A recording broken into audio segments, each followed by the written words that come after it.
And are you refreshed? Good. Now what?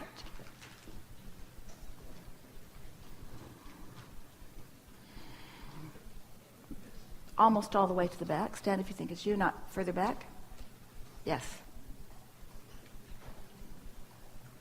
Whack.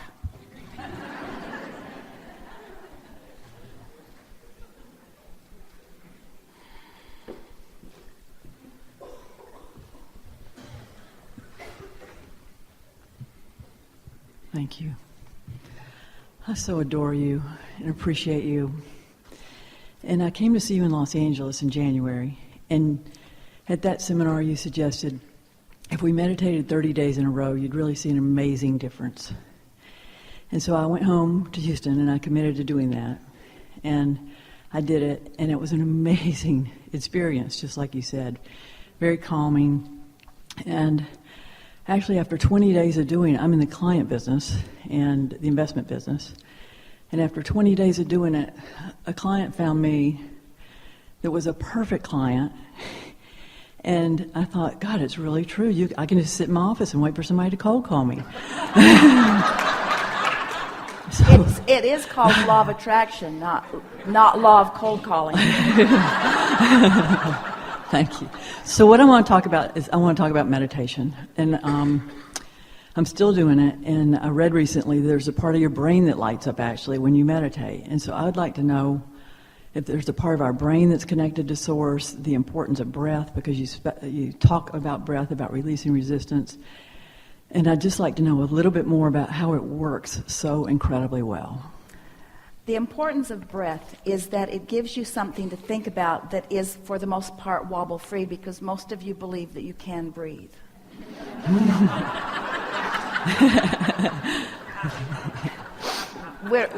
We are wanting to be a little funny, and we are wanting to be really serious about that. It's a subject that requires attention, or that you can give your attention to, that doesn't have resistance in it. And that is really the secret to the wobble-free situation. When you meditate, you quiet your mind, and when you quiet your mind, you stop thought. And when you stop thought, you stop resistance.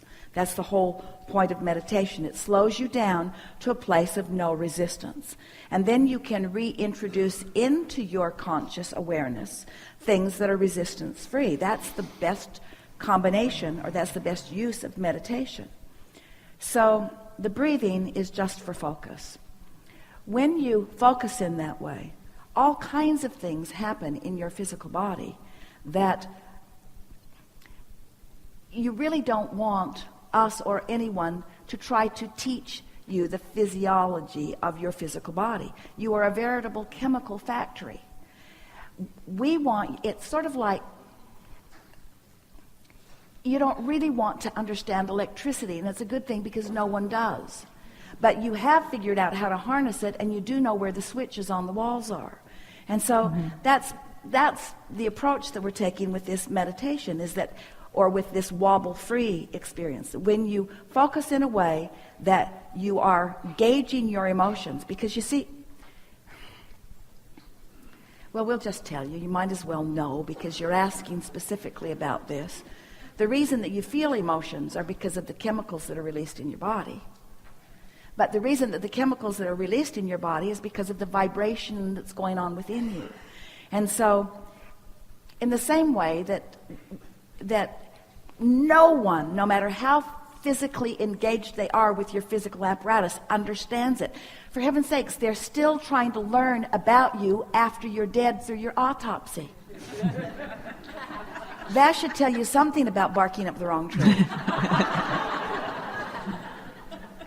And so the chemicals are released, and so, of course, your brain is lighting up in different ways, but we wouldn't spend any time trying to figure that out. If you will care about how you feel, which is something that you can gauge, and you'll get better and better at gauging, then you'll know everything that you need to know, and we would say in time would want to know about what is going on chemically in your physical apparatus in response to the vibration that you are deliberately controlling or directing. So right after you meditate, what is the very best use of to do To next? acknowledge sort of the same thing that went, not sort of, exactly the same thing that we've been encouraging you to do when you first wake up. Acknowledge that this is the closest to not wobbling that you're likely to be today. And so begin shoring yourself up with topics that are wobble-free until some momentum gets going. Because the most delightful state of life, you see, the big contention that so many humans have had with us about what we've been teaching over the years is that you don't want to meditate and have no thought. You want to be engaged with ideas. And we've said to you, we would far rather that you were in a state of appreciation or exhilaration than meditation, because in either case there's no resistance. But in appreciation or exhilaration, there's a lot of momentum going, where in meditation and a quieting of the mind, there's not much momentum going. But it's like we've been telling you the story of you're in San Francisco. Esther was amazed the first time she saw those hills, that people were even driving up and down them. But imagine that you've got your car perched at the top of one of those hills and you decide that you're going to just nudge it from behind. It's out of gear. The parking brake is not on. You just want to see what will happen. And then right away you realize that you're pretty sure that you know what will happen. And so while the momentum is still very, very slow, you change your mind and you get out in front of it and you let the car bump up against you and you stop it. But you wouldn't want to be at the bottom of the hill stopping that momentum. So this is the same thing that we're talking about. As you catch the momentum of a wobble early, you're more likely to stop it. But if you wait until it's really wobbling, then you are not so likely. So after you have meditated and you're in that place of detachment, you can feel the ease of your being. In fact, we'll continue this and then we'll make this next statement, because both are very important, especially for you to hear.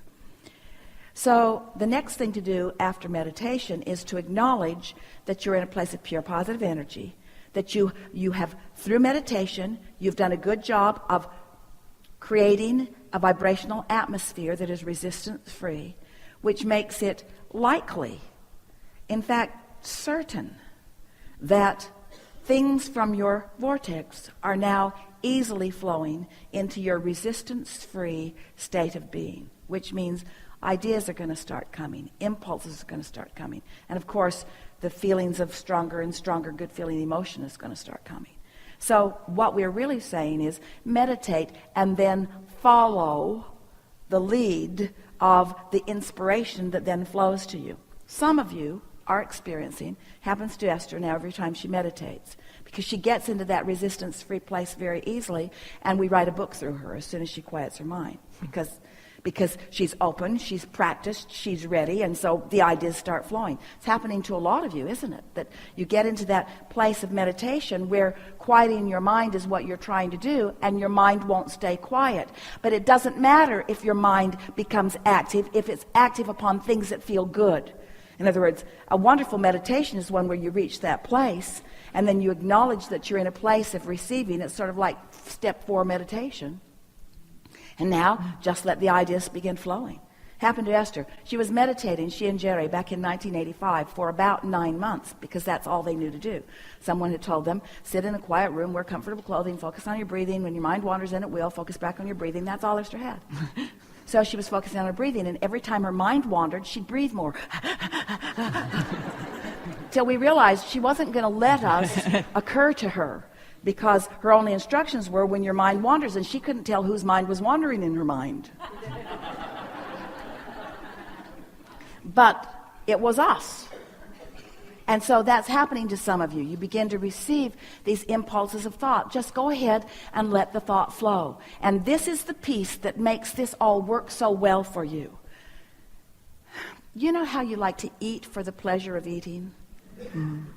For the fuel of it too, but that's pleasure also. You're eating for the pleasure of eating, or you're walking for the pleasure of walking, or you're having a massage for the pleasure of that, or. Well, we want you to think for the pleasure of thinking. Think for the pleasure of thinking, not for the problem-solving quality, not for the advantage that you might gain, not to fill a void. Think for the pleasure of thinking. And so that's the way we would follow through with meditation. When you've reached that place where you actually feel physical detachment and you're in that sort of place, Esther calls it almost euphoria. It's that feeling of well-being, sort of mindless and well-being, and then the thoughts start flowing. Following the trail of those thoughts is so delicious. Just follow them out, you see.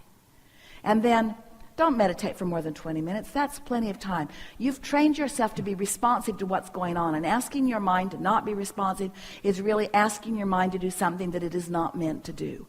Your mind is meant to focus, and it's not meant to focus on nothing. It's meant to focus on something. So focus it upon something that is resistance-free, and then allow it to follow the focus into more and more and more and more and more, until ideas will begin to occur to you. Surely you've heard of famous people who were very good at receiving inspiration, who set aside a little bit of time where they would quiet their mind and then the thoughts would begin to flow. All of you have access to this because every one of you has a direct route to infinite intelligence. And every one of you has infinite intelligence flowing to you and through you about things that matter to you. These simple processes will just cue you up into your readiness for the receiving or the realization of that, you see. Really good. Fantastic. Yeah. Thank you so much. Something more? I adore you.